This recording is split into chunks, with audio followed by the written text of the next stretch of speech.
Our next guest educates civilians on his own time on patrolling legally. He feels that the more people receive this training, the less police-civilian negative interactions will occur. Here to tell us more is Global Alliance of Hispanic Law Enforcement Professionals President Sergeant Johnny Nunez. How are you? How are Good you, to be Johnny? here. Good to see you. Thank you very much. So tell us a little bit about your organization. You said you've been doing it for a couple of years. Tell us what it was exactly that prompted you to start this. Well, this organization is a group of volunteers, most of us active officers in the department, not just the NYPD, but other jurisdictions. And I remember when I was on patrol in the street, so many parents came up to me for advice on, by my daughter, my son, what to do. And I felt that there's a need of communication. There's a gap between the community and the police. The average citizen does not know how the police do their jobs. Usually they get the information from the media, from the TV shows, which is not reality. So I'm a very constitutional person. I believe in, I'm always, I was a law instructor for many years. And I would tell cops that, a good cop is a cop that's informed, that knows the law. And at the same time, in the community, people need to know their rights. Mm-hmm. So the idea of this patrol perspectives course, or patrolling legally, is to kind of have that conversation, come to the table and inform the community, let the community know how it is that cops, what got us to how we do our job today, which is based on the Bauer case, mm-hmm. which I explain what the levels of suspicion are. And the fact that officers are like a thermometer, right?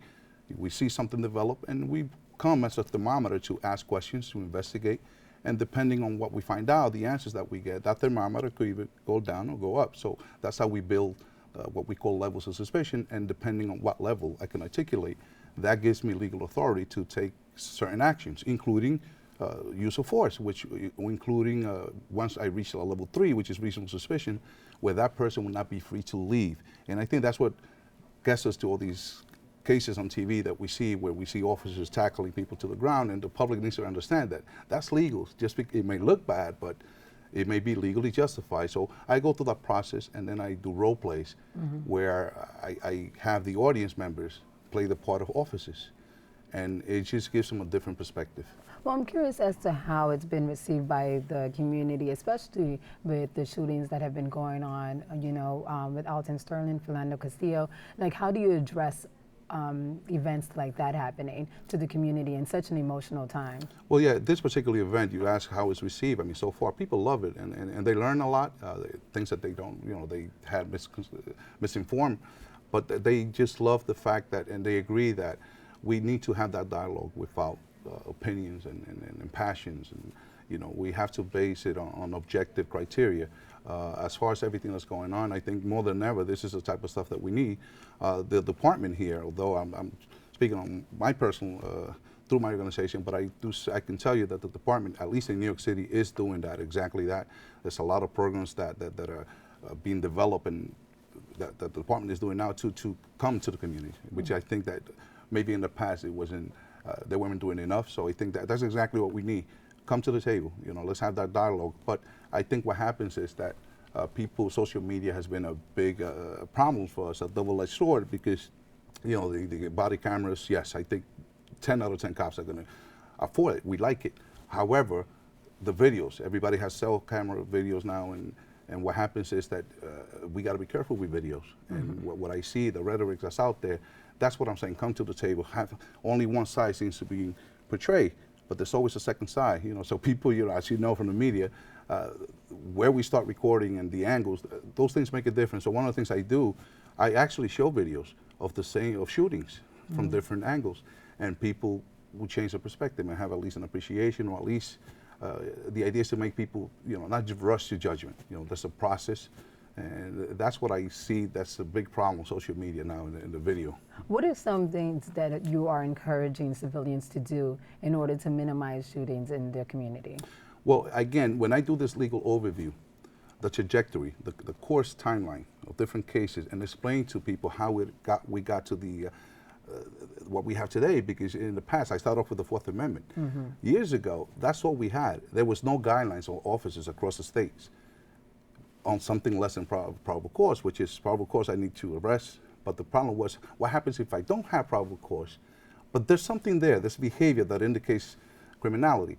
So there was no guidelines for officers, and of course there was a lot of abuses through the years because officers had no guidelines on the street. And it wasn't until 1976, in the People de Bauer case, where we finally, at least for New York State, that court decision developed 4 levels of suspicion: level 1, level 2, level 3, level 4. And I think the public doesn't know that. And I think when I explain to them the different levels and the rights that you have, when are you allowed to freely walk away?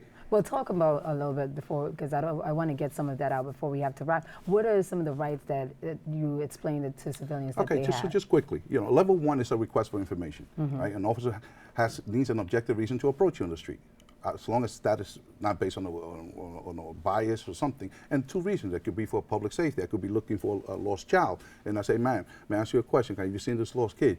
I don't look at you as a possible suspect. Then level 2 changes. I've observed certain behavior that indicates possible criminality. So I already suspect of you.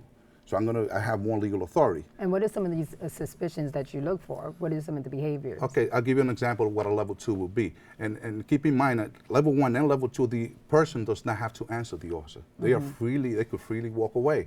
But do you feel that people feel comfortable, even though you're saying they have these rights, do you feel that they feel comfortable to walk away?